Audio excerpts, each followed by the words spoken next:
Welcome to the Deep Dive. Today we're tackling, well, one of the greatest and most complex logistical challenges in human history. It really is. India achieved this monumental victory. Yeah. Near universal school enrollment, they got nearly every child through the school door. That's absolutely right. But that triumph, it just set the stage for a second crisis. Much quieter one. Much quieter and much more nuanced. Getting children physically into the classrooms that was the first phase. And a successful one? Hugely successful. But the sources we've analyzed, they all focus on this critical, often invisible struggle that came next. The huge gap between just being there, access, and actual learning. Exactly. And we're talking about a system serving over 250 million students. I mean, that's almost the entire population of Indonesia. It's a just staggering scale. Yeah. And it's a system under massive unintentional strain, especially at that foundational level, classes 1 through 8. So our mission today is to dive deep into these hidden struggles, what some experts are calling silent non-learning. And to look at a really surprising path forward. Yeah, it's a system redesign that's all about empowering the teacher, not replacing them. It uses these smart, very low-cost digital support systems, these agents. Okay, so let's start with that success, because it really is something to appreciate. We have to. We're not talking small games here. Enrollment for kids aged 6 to 14 is nearly 97%. 97%. That's an achievement few countries of this size have ever even come close to. It's a testament to, a sustained national effort. Oh, absolutely. Major government initiatives like Sarva Shiksha Abhiyan, they didn't just fund schools. They focused on breaking down these really basic physical barriers. And sometimes the simplest things had the biggest impact.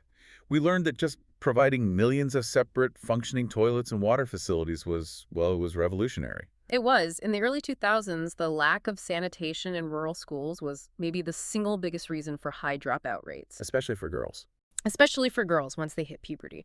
So you remove that barrier, you add free textbooks, uniforms, and the crucial midday meal. And suddenly, the entire calculation changes for India's poorest families. It makes school possible. So the doors are open, but now we walk right into this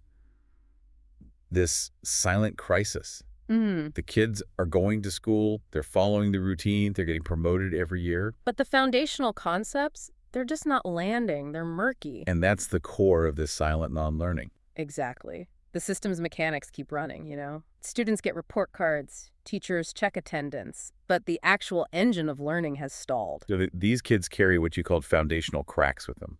All the way into high school and sometimes even college. Let's just sit with the data for a second. This is where the problem really, really hits home. Yeah. Give us the statistic shock. So the national data it's pretty stark. Only about 42% of rural grade 3 students can read a simple text that was written for a grade 2 level. So already behind. Already behind. And with math, with numeracy, it's even worse. Only around 26% of grade 5 students can do basic division. Wait, let that sink in? Yeah.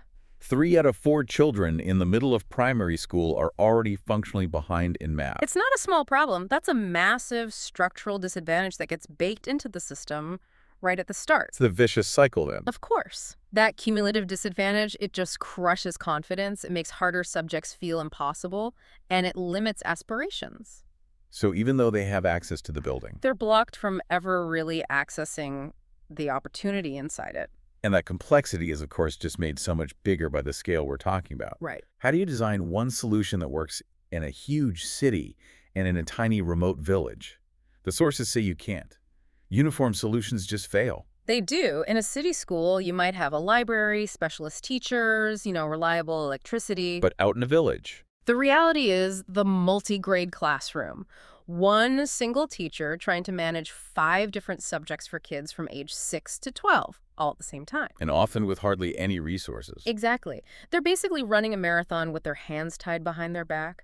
Sometimes all they have are the government textbooks, which often show up months late. Wow. And the challenges even get into the content itself. The sources call it a profound urban bias. This is such a critical point. The textbooks are often written by committees in big studies, and they use references that are completely foreign to a rural child. Like what? Like shopping malls, traffic signals, formal bank transactions. So a math problem might ask you to calculate change from a shop. When your only experience of commerce is, bartering at a weekly village market, it creates this totally unnecessary barrier to just understanding the question. A fundamental mismatch. And this is all before we even get to the enormous burden on the teachers themselves. Right. The system seems to treat its most important people, the teachers, like administrative clerks. I was shocked by the time they lose to non-teaching duties. It's completely unsustainable. Village teachers lose, what, an estimated 20 to 40 days a year? 40 days. That's 2 full months of school. On census collection, election duties, managing all the paperwork for the midday meal, it just fragments the whole learning process. And all that pressure, it forces a choice. A rational but really harmful choice for students. Yes, the rote learning trap. Explain that. Well, the trap is set by the standardized exams. Yeah. The exams mostly test recall. Can you define this term? Can you repeat this formula? So students figure out pretty quickly that the fastest way to pass is just memorization. It's the fast path. The system actually rewards them for it. So why would any rational kid choose the slow path of deep understanding or critical thinking? They won't. And that's why the erosion of curiosity is the silent killer here. Students learn that, thinking is optional. Compliance is what matters. Okay, so we've established this isn't about a lack of effort. It's about a deep flaw in the system's design. A catastrophic flaw. A system that's built to filter, not to support. How do we get from that filter to a real support system? That's the core philosophical shift. We have to consciously tear down this idea of the education system as a filter. A sorting mechanism. A sorting mechanism that just rejects learners who don't fit and lets a tiny elite succeed. It has to be rebuilt as a scaffold. A scaffold. That implies a structure that's there to, repair gaps. Yeah. To build everyone up. Exactly, instead of discarding them when they stumble. And that whole shift is driven by this really radical design principle. Which is? The solution has to be designed for the reality of the village first, not the city. That's fascinating because it just flips the whole global tech paradigm on its head. Completely. Most tech solutions are built assuming you have fast internet, you have new devices. Here, you have to treat those constraints as features of the design. You assume internet is spotty, maybe offline, 60% of the time. You assume devices are shared, maybe one smartphone for the whole family. And that parents might not have a formal education themselves. Right. If your tech needs fast data or a new laptop, it's already failed for most of those 250 million learners. And that leads to this golden rule. The golden rule. Technology must only support human decisions. It must never automate care or replace a teacher's judgment. So the tech does the boring stuff. Exactly. It handles the organizational burden so the human expert, the teacher, can focus on the complex, emotional, pedagogical work that only a person can do. Okay, let's look at what these supportive digital agents actually look like, starting with how they help the teacher. We talked about how traditional training often fails. It's generic, it takes too long. The micro-training agent addresses that head-on. Instead of a week-long workshop on abstract concepts, it provides these hyper-specific short video or audio modules. Sure. 5 to 10 minutes, perfect for a tea break. And they tackle an immediate problem the teacher is facing, like 3 ways to teach fractions to a multi-grade class tomorrow. So it shifts training from just being about compliance, checking a box, to being about continuous, relevant improvement. It respects the teacher's time.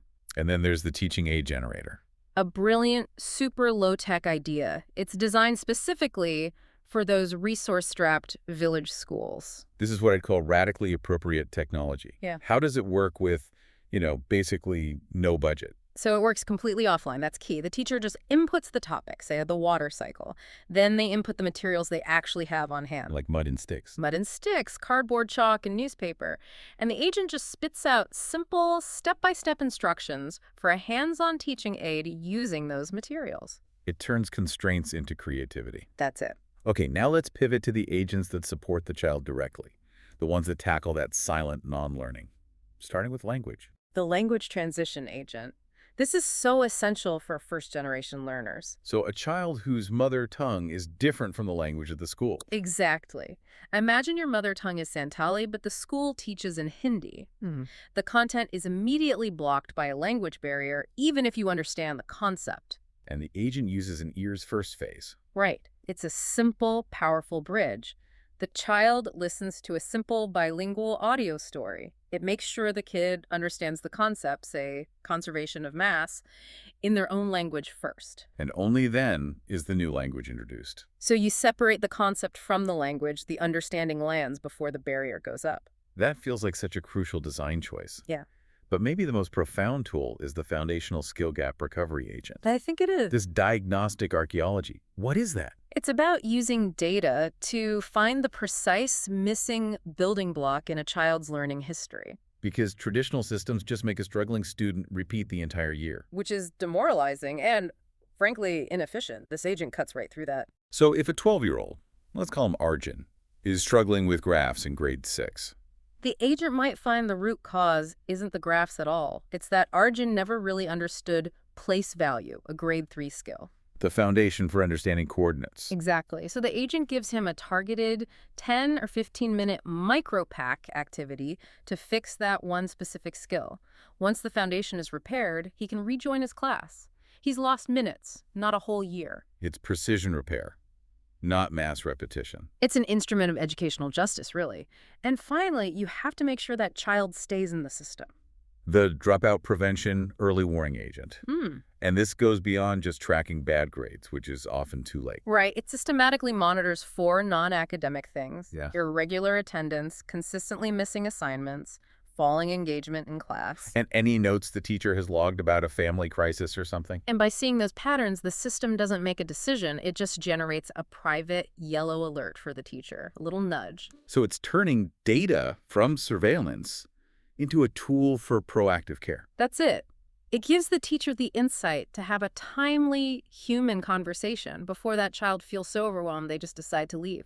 So wrapping this all up, what does this mean for the listener, for this massive population we've been talking about? Well, India has, I think we can say, largely solved the problem of access. they have. But now they're deep in the fight to solve continuity and quality, and that's a whole different battle. It's a fundamental shift. It's a cultural and technical pivot from a system that's all about compliance Second attendance. to one that is relentlessly focused on measurable improvement. On learning outcomes. The central finding here, I think, is that the best investment you can make is in teacher dignity and continuous practical support. When the tools are designed with real care and respect for the reality on the ground. They become the scaffolds that lift the entire system. And that's how that massive demographic dividend becomes a truly powerful, knowledgeable engine for the whole country. The ultimate goal, as we learned from the sources, isn't to build a system that sorts out a narrow elite. It's to replace every sieve with a scaffold. A supportive structure that's committed to building up the potential of every single child. So here's a thought to leave you with. Think about that principle. What small, supportive agent could you introduce in your own professional life? Something to simplify a process, or just support someone who's running on fumes right now? What's a 5-minute investment you could make that would have a huge payoff in dignity and productivity?